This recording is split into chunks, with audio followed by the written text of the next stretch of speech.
The view is sounding like joke lang guys. So, isi-share ko lang sa inyo. Yung thoughts na naisip ko ngayon. Wala lang, naisip ko lang kasi medyo nagbabrowse-browse ako ng mga tech reviews recently. Pero gusto ko lang i-share sa inyo na the most boring upgrade that you could ever experience would be from an iPhone.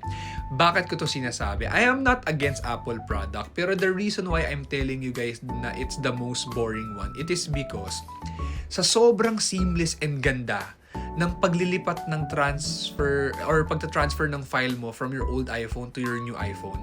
Sa sobrang seamless nito, hindi ka talaga mahihirapan.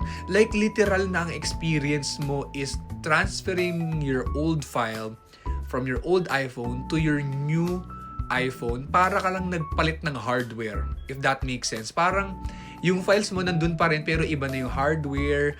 Syempre, mas faster chipset, mas maganda yung camera, and then mas maganda yung OLED screen. But it's like wala ka nang babaguhing settings. Not unless may mga bagong acquired na feature yung bagong iPhone na binili mo.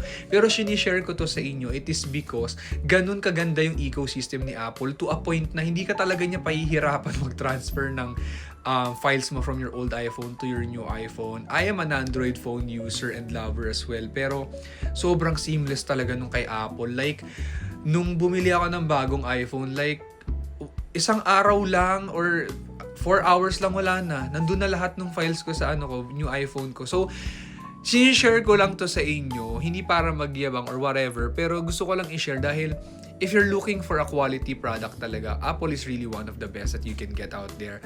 Nang kung ayaw mo na nung may iniisip pa, high performance but basic navigation, Apple wins.